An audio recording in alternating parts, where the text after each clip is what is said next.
Alors cette machine, en fait, c'est une voiture, ou alors un sous-ensemble de voitures reconstituées, c'est-à-dire les parties électroniques importantes d'une voiture qu'on a été chercher dans une casse auto et qu'on a réassemblées pour reproduire toutes les parties électroniques importantes d'une voiture, à savoir l'écran de conduite, la partie multimédia, donc un calculateur qui gère toute la partie multimédia, le Bluetooth, le Wi-Fi, le téléphone et la navigation. Une partie communication GSM avec le cloud du constructeur, et puis une partie gateway, on appelle ça une gateway, c'est un firewall qui va protéger ces éléments exposés sur le monde aux éléments de sûreté qui vont faire l'aide à la conduite, faire tourner le volant, faire accélérer la voiture, donc pour segmenter ces deux mondes. Et puis là on a rajouté une carte électronique à nous pour simuler tous les autres calculateurs qui ne sont pas présents sur ce board, avec par exemple l'accélérateur ici, un clignotant, vous voyez, je peux mettre le clignotant, bon, on n'a pas mis le klaxon, mais voilà, donc c'est une voiture connectée. Alors on appelle ça une voiture connectée parce que y a plusieurs éléments de connectivité. Il y a tout d'abord un modem GSM, c'est-à-dire que la voiture communique par réseau GSM, donc 4G, avec éventuellement une plateforme de service qui est celle du constructeur, qui vont apporter différents services au conducteur de la voiture, comme par exemple la possibilité d'ouvrir sa voiture avec son téléphone mobile, les données de navigation, l'accès Internet, ce genre de choses. Il y a aussi un élément Wi-Fi pour pouvoir partager une connectivité au sein de la voiture, avec ses enfants à l'arrière par exemple. Et puis il y a la connectivité Bluetooth pour connecter son téléphone à la voiture, pour pouvoir passer ses appels dans l'enceinte, voir ses SMS à l'écran, son carnet d'adresse et son journal d'appel. Voilà pourquoi on dit que la voiture est connectée. Alors qui dit connectivité dit interface avec l'extérieur, dit capacité d'attaque et de tenter de passer par les portes ouvertes. Nous avons évidemment l'attaque à l'ancienne, qui est la possibilité d'accéder physiquement au bus qui connecte tous ces calculateurs et d'envoyer des messages sur ces fils électriques. Bon, ça c'est à l'ancienne, il faut accéder physiquement à la voiture. Mais nous avons la partie Wi-Fi Bluetooth qui permet d'interagir avec la voiture sans être dans la voiture, en étant à côté, dans un rayon de 5 mètres. Et puis il y a la partie GSM avec la plateforme de service par laquelle on peut éventuellement tenter de rentrer à l'intérieur de ces calculateurs. Donc il faut voir ces pièces comme des ordinateurs en fait, donc comme votre PC à la maison, tout aussi vulnérable, avec les mêmes problèmes. Et là on le reproduit dans la voiture.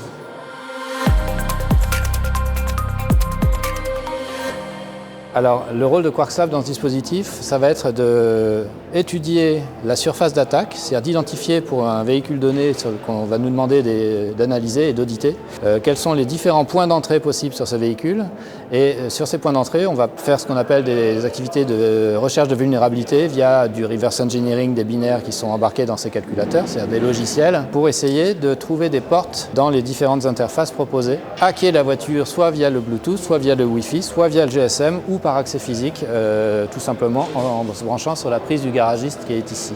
Et donc le boulot de QuarkSlab, c'est d'identifier toutes ces vulnérabilités et de remonter ça au constructeur qui nous a demandé de faire cette étude pour lui permettre de corriger ces failles et que la voiture soit plus sécurisée pour qu'un utilisateur ne soit pas mis en danger pour diverses raisons. Alors si vous voulez, j'ai différents scénarios d'attaque qu'on a mis en évidence sur la démo. Par exemple, d'abord, je peux accéder à vos données personnelles. Si j'ai réussi, par exemple, à trouver une vulnérabilité dans le Wi-Fi, je vais, en étant à l'extérieur de votre voiture, éventuellement en roulant à côté de vous pendant que vous roulez sur l'autoroute, je vais me connecter à votre émetteur Wi-Fi. Je vais utiliser une faille que j'ai trouvée qui me permet de rentrer, de devenir administrateur sur cette pièce-là. Et je vais récupérer des données. Donc là, je fais l'attaque en live, donc c'est une démo, mais c'est quand même réellement fait sur cette machine. Et là, je récupère des logs en roulant à côté de vous, avec dedans des numéros de téléphone, des noms, des prénoms, c'est-à-dire tout votre carnet d'adresse en fait, votre journal d'appel, à quelle heure vous avez appelé, qui. Et puis je récupère aussi des éléments plus intéressants. Si je fais une recherche sur un mot clé qu'on appelle qui, chercher sur la page, voilà, je retrouve la valeur en clair d'une clé cryptographique qui est la clé qui sécurise l'échange entre votre téléphone et votre voiture. Ce qui fait que tout en roulant à côté de vous, ayant récupéré cette clé via l'interface Wi-Fi, je peux maintenant me connecter directement à votre téléphone en roulant à côté de vous, grâce à cette clé, et à récupérer toutes les données qui sont cette fois-ci non pas dans votre voiture, mais sur votre téléphone directement. Donc c'est une attaque qui évidemment est une atteinte à la vie privée et un des scénarios sur lesquels on travaille pour éviter que évidemment toutes ces données traînent dans la voiture et permettent à un attaquant de vous espionner. Un autre cas d'usage qui cette fois-ci a trait à la sûreté, donc à la sécurité des personnes qui conduisent et à l'extérieur du véhicule, ça consiste à, pareil, trouver une entrée sur la voiture, donc par exemple toujours par le Wi-Fi, et ensuite de devenir administrateur de cet ordinateur, puisque c'est un ordinateur, et d'envoyer des messages qui vont demander par exemple à tous les calculateurs de la voiture de rebooter. Donc vous êtes là, on est à 130 km/h sur l'autoroute, je lance l'attaque, la voici. Donc ça s'appelle une atteinte au calculateur par le port de diagnostic. Et là, ça génère ce qu'on appelle un déni de service, c'est-à-dire que là, tout s'est coupé. J'étais en train de conduire, il n'y a plus d'écran, le volant, la conduite assistée ne répond plus. Qu'est-ce qui se passe? Ça va dépendre du constructeur. Potentiellement gros danger, platane, sortie de route, ce genre de choses. Donc là, c'est évidemment une atteinte aux personnes. Et un autre scénario qu'on met en évidence, mais qui devient un peu technique également, c'est je suis toujours rentré par une interface externe de la voiture, donc le Wi-Fi, le Bluetooth, le GSM, et j'arrive, depuis ce monde connecté, j'arrive à passer à travers le firewall. Je disais qu'il y avait une gateway, c'est un élément qui va sécuriser les calculateurs qui touchent à la conduite du véhicule. Et en trouvant des vulnérabilités également sur cet élément, je passe à travers et je vais lancer des commandes malveillantes. Donc, par exemple, ici, une commande qui va afficher à l'écran une alerte collision. Donc là aussi, je suis à 130 km/h, je vois ce voyant rouge sur mon écran qui clignote, je peux rentrer en mode panique et évidemment faire une sortie de route.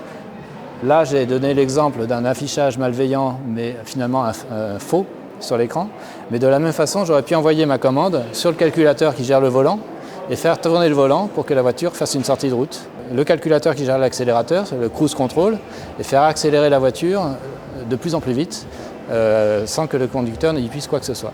Voilà. Donc 3 exemples d'attaques qu'on a mis en évidence sur ce board.